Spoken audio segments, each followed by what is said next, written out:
Hello viewers, of late there has been a boom in OTT platforms and leading the way in this aspect, the most cherished by all is Netflix.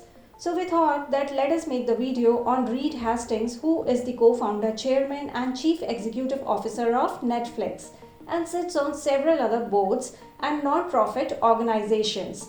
He is also a former member of the California State Board of Education and is an advocate for education reform through charter schools. Hastings was born in Boston on October 8, 1960.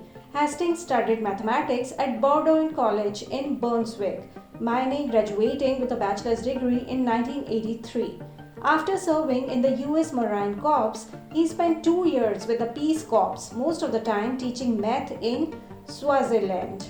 He returned to the United States and went to Stanford University, where he received a master's degree in computer science in 1988. Subsequently, Hastings became a software developer and in 1991 he founded Pure Software, which he sold in 1997 for a substantial profit. In 1997, Hastings conceived the idea of subscription-based movie rental service. DVDs were new to the market, but Hastings felt that they would travel well through the mail. He and his business partner, Mark Randolph, incorporated Netflix in California in 1997 and started mail-order DVD operations in 1998. Hastings became the company's CEO later that year. Hastings expanded Netflix through movie studio partnership and aggressive marketing campaigns emphasizing Netflix catalogs of indie films, documentaries, and other movies not easily available through other services. In February 2007, Netflix shipped its billionth DVD. Meanwhile, the company launched applications that permitted customers to access movies and TV shows through streaming downloads. Hastings subsequently oversaw Netflix's foray into content produced specially for its streaming services. Its first such offering was the episodic drama series House of Cards, which debuted in 2013. Such content was hugely successful and became a major focus of the company. During this time, Netflix also began producing films. Today, Netflix has approximately 222 million total subscribers. Hastings is married to Patricia Ann Quillen and has 2 children. His present net worth is estimated at the US $6.3 billion. With adequate knowledge of how Hastings founded Netflix, it is now time to review some of the business strategies he adopted to become a billionaire. Strategy number 1. Challenge the status quo. When Netflix went public in 2002, it was small compared with Blockbuster. But crucially, it was not trying to be the next Blockbuster. With no late fees, a tax policy on lost DVDs, and the option to keep a movie as long as you wanted, Netflix represented a radical new business model for home entertainment. The goal was to find a better way of doing things, and this is what made the difference. Strategy number 2. Freedom to innovate.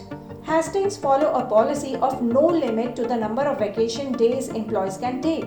There is no policy on expenses and staff is paid more than the market rate. But there are no bonuses because bonuses discourage teamwork. He believes that freedom ultimately helps his workforce feel more inspired and creative, which eventually promotes innovation.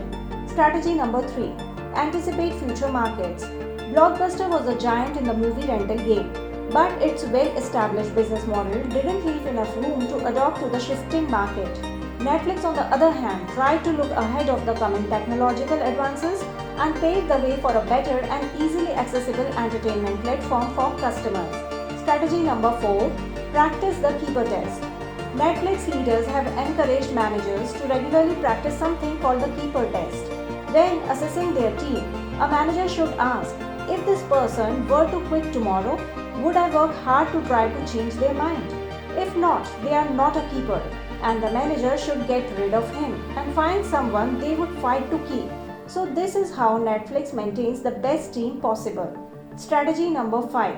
Hosting a culture of dissent and feedback. Hastings realized that the danger of workforce too nervous to speak the truth to their boss.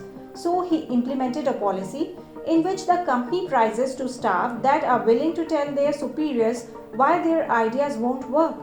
It is each leader's responsibility to stimulate people to say what they think might be wrong.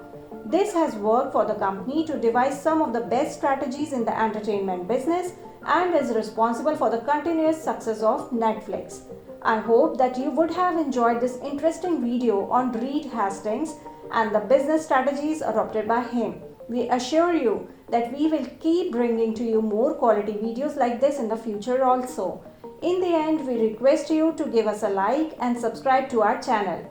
We will be back soon. Thank you.